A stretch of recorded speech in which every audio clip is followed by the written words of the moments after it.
3 padişahlık. Zaman halkıgan muşavir.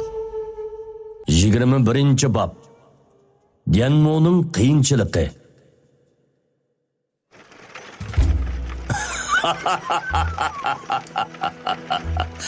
Lyobe yanıla qayda ufqid ekan. Shuncha tezla ochliqlarni yetkizib beribdi. Yaxshi, baland bo'pti. Bu yan tarafda bir-biriga ulashib kelayotgan ochliq besilgan harbilarning shaharga kirayotganligini ko'rib, sav-sav xushalligidan chavoq-chalg'inicha tovlab ketdi. Bu uchtumandan ochliq qiyin ahvolda qolgan sav-savga nisbatan qora qishda ko'mir yetkizib bergandek ish bo'lgani edi.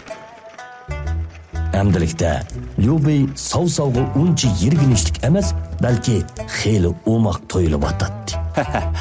Cho'ng ağa, bu qitim rastilla beyib ketdik. Yana bir qism odam olsaq bo'ladigan bo'ldi. Buning bilan hech bo'lmaganda 5000 odam va otni boqili bo'ladi. Dedi bir yoqda turgan Savxun gul qaqalari echilgan holda. Bu yil Yanjuda hosil kam elingan bo'lib, g'alla paraq bir masala bo'lib qolgan edi. Lekin ikki sapda urush qilayotqachqa Savsovning lashkari va otlari zo'r darajada oziyib, mushu ishdan besh qaytib turgan edi. Amdilikda bo'lsa, yana bir qo'shin tashkillayoladigan bo'lgan edi. Shundoq. Buning hammasi sizning to'hpilari.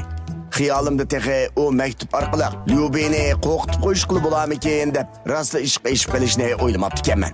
Taqsir o'zlari haqiqatan 100 yildimi bir uchramaydigan istilat egiskalla. Tayshan oymiqidan ochliq yo'tkab qaytib kelgan Savrin burun Dianmoga bir oltin yombu uttirib qo'ygandiki o'ch adovatini unutib, xushallikka cho'mgan holda uning uchun to'hfa talab qildi. Bunisi albatta. Zijining qandoq odamligini sana burullu degan edim-ku. Bu qanchalik ishdi. Ko'nglim to'yib turyotdi. Zijining bizga akalgan sovg'isi yolg'iz puli emas bo'lishi mumkin. Sav-sav ko'rangligan holda saqilini silab qo'ydi. Og'zi xushalligidan 4 tishliq kebazdek echilib ketgan edi. U hayajonlangan holda shundoq dedi. U qani? Moshundaq cho'ng ish bo'lgan tursa, toza obdan bir tabriklamasak bo'lamdi.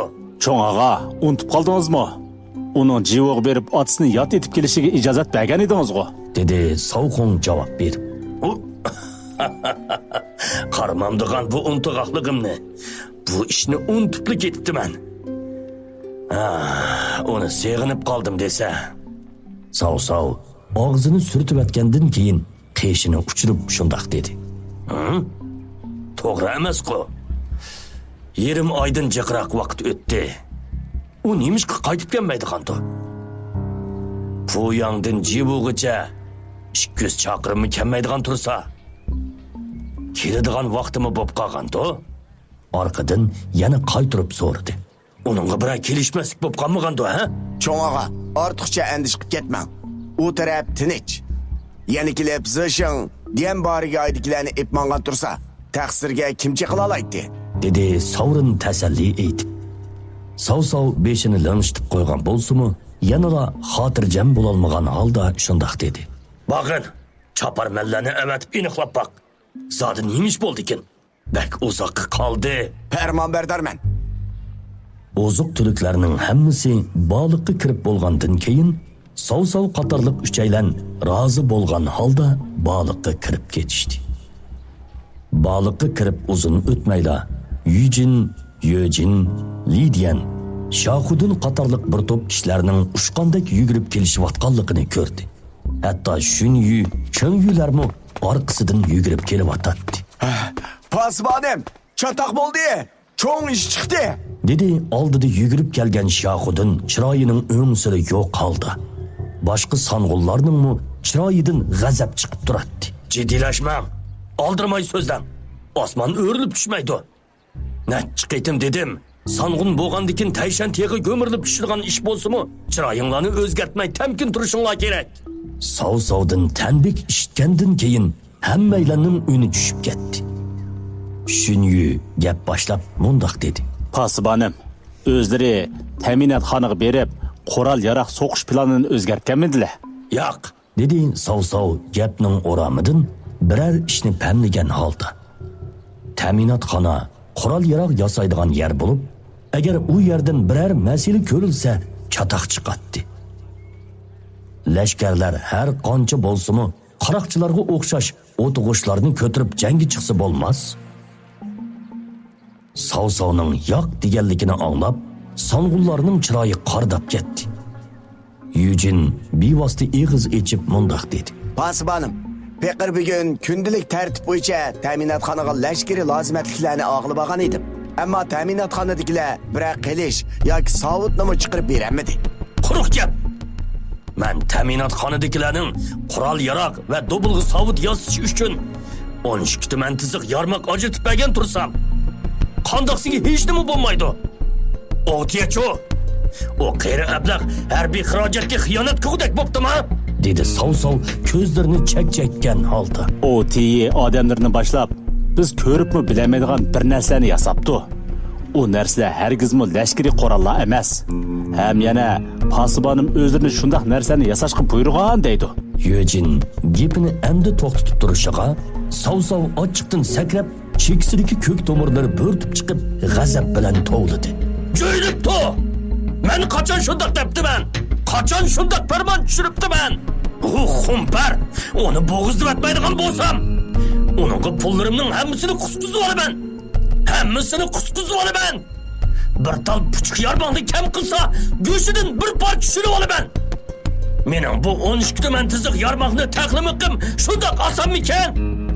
Texi harbiy xarajatga xiyonat qilgudek bo'pti-da. Uydagi hammasini qo'shib dafn qilib etaman. Savsov lashkariy qurollarning g'oyib bo'lib, bir do'vi keraksiz to'mir tasakka aylanganligini uqqandan keyin texi boyli sang'unlarga sang'un bo'lgandikin tayshan texi go'mirilib tushadigan ish bo'lsa-mu, chiroyinglarni o'zgartmay tamkin turishinglar kerak degan gapini butunlay unutib, qarashlarida odam o'ltirgudek bo'lib ketdi. Pasibanim, Peqir OTY'dan tafsiliy so'radim. Uning darvaqa unchalik yurigi yo'q. Uning deyishicha, mushavir diyanmi, mushundoq topilib, Pasibanimning farmoni debdikan. Zijimikan? Undaq emas-ku. Ziji har qancha bo'lsa-mu, meni bundoq ahmoq qilmas. Meni hayron qoldirman deyotgan. Har qancha bo'lsa-mu, mening jinimni olmas. Savsovning beshi og'irgandek bo'lib, chekisini uvladi. Bir chetda turgan sang'ullar bo'lsa, qaynashga boshladi. Diyanmo bo'lsin bo'pti. Aksi diyanmay bo'lganligi uchunla, mushundoq o'zi bilgancha ish qilsa bo'lamdikan. Lashkariy xarajatni xiyonat qilsa qandoq bo'ladi? 12 tuman yormoq tursa bu. Buningda qanchalik qurol yaroq yasig'ili bo'ladi? Pasibanim, qurol yaroq degan qo'shinimizning asosi tursa, hozir bundaq ish chiqsa, biz yana nimamizga lashkar olamiz. Agar dushmanlar kelib qolsa, jangchilar qandoq jang qiladi? Bu sultan rostilla yaxshilikni bilmaydi ekan. Diyanvey to'p ko'rsatganligi uchun Pasibanimiz uningga mushavirlik martabasini bergan. Lekin u bo'lsa, mushundoq numussiz ish qildi. Pasibanim, Diyanmoni qattiq jazolash kerak.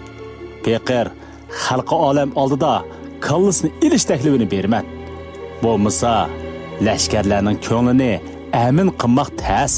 Mavi ishni qarmamdigan. Bu bir to'p odam qiyochiya qilishib, Savsovning beshini og'irtib etdi. Bir chetda turgan Savrin Diyanmo uchun ikki eg'iz gap qilmoqchi bo'lsa-mu, lekin bundoq ishda amal yo'q edi. Savsov bo'lsa, so'g'ib nazar tashlag'inicha kallisi chaqmoqdek ishlab o'tadi. Ziji, hey Ziji.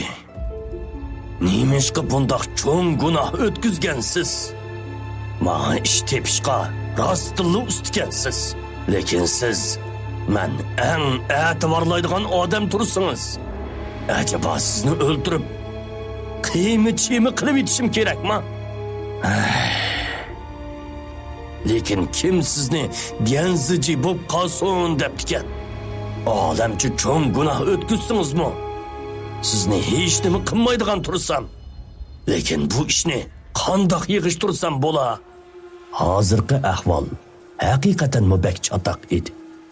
Savsov har qancha o'z nafsiga cho'g' tortib, diyen onu qo'yib etgan taqdirdimi, lekin masala bu sang'ullarda bo'lib, ular unimaydi. Agar rostli majburiy besiq turib etsa, keyincha lashkariy yasoqlarning yana qandoq roli bo'lsin? Hammali odam xiloflik qilavermamdi. Xeyli uzun vaqt o'tgandan keyin Sov cho'nqur bir tinib elib, osmonga qarab qaqoqlab kuldi. Hatto ko'zlaridan yoshmi chiqib ketdi. Ko'pchilik bir-biriga qarashganicha, bu nima bo'lg'ini, posibonimiz sarang bo'lib qolmagandi ha, deb o'ylashdi. Pasibonim, nemish qilib kuladilar? deb so'rdi ko'ngli.